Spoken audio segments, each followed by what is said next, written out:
आता धावपळीच्या आणि बदलत्या काळात नाती जपणं हे खूप मोठं आव्हान बनलं आहे.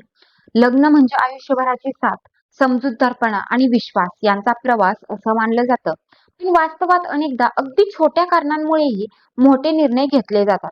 अगदी घटस्फोटासारखे. जगभरात वाढत चाललेल्या घटस्फोटांच्या घटनांमधून काही अशा विचित्र आणि धक्कादायक कहाण्या समोर आल्या आहेत, ज्या ऐकून तुम्हालाही आश्चर्य वाटेल. चला तर मग जाणून घेऊया काही अशाच अजब घटस्फोटांच्या गोष्टी. पहिली मजेशीर घटना म्हणजे केस गळत असल्यामुळे पत्नीला घटस्फोट दिला. चीनमधील एका महिलेची ही हृदयद्रावक कहाणी आहे. ली नावाच्या या महिलेचं 16 वर्षांचं लग्न होतं, पण तिला विटिलिगो नावाच्या आजारामुळे तिचे केस गळायला लागले आणि तिचं रूप पूर्णपणे बदललं. याच कारणामुळे तिच्या पतीने तिच्याशी अंतर ठेवायला सुरुवात केली.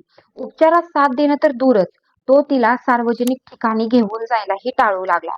शेवटी सततच्या मानसिक त्रासामुळे तिला घटस्फोट मान्य करावा लागला. ही घटना दाखवते की आजही काही लोक बाह्य सौंदर्याला जास्त महत्त्व देतात. खूपच विचित्र पण थोडी मजेशीर वाटणारी घटना सोशल मीडियावर समोर आली. एका महिलेने आपल्या पतीला घटस्फोट दिला कारण त्याने तिच्या आवडीच्या स्ट्रॉबेरीच्या झाडावरची एक स्ट्रॉबेरी खाल्ली होती. ही गोष्ट ऐकायला लहान वाटली, पण तिच्यासाठी ती भावना आणि जपलेलं प्रेम महत्वाचं होतं. पुढची घटस्फोटाची घटना ऐकून तुम्ही डोकंच धराल. बायको रोज जेवणात नूडल्स बनवते म्हणून लग्न तुटलं. कर्नाटकातील बिलारी येथे एक व्यक्तीने आपल्या पत्नीविरोधात घटस्फोटाची मागणी केली. कारण त्याची पत्नी रोज सकाळ, दुपार आणि रात्री फक्त इन्स्टंट नूडल बनवत होती. सुरुवातीला ही गोष्ट त्याने दुर्लक्षित केली, पण नंतर तीच भांडणाचं मोठं कारण बनली. शेवटी दोघांनी आपसी सहमताने वेगळं होण्याचा निर्णय घेतला. आता पुढचा किस्सा ऐकून तर तुम्ही पोट धरून हसाल.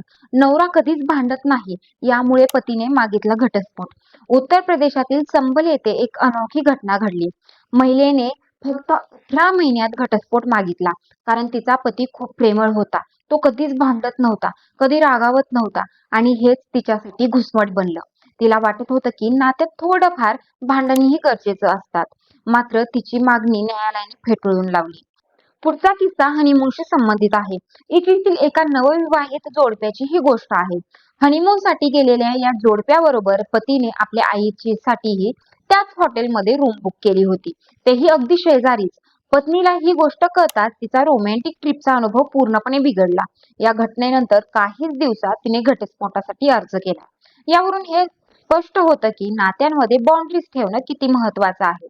एकूणच काय मंडळी, या सगळ्या घटना ऐकून कदाचित आपल्याला त्या विचित्र किंवा अतिशयोक्तीपूर्ण वाटतील, पण त्या एक महत्वाचा संदेश देतात.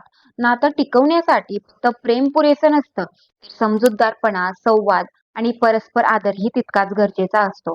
आजच्या काळात छोट्या छोट्या गोष्टी मोठ्या होण्याआधी त्यावर चर्चा करणं, एकमेकांना समजून घेणं आणि योग्य मर्यादा ठेवणं हेच खरं नातं टिकवण्याचं रहस्य आहे.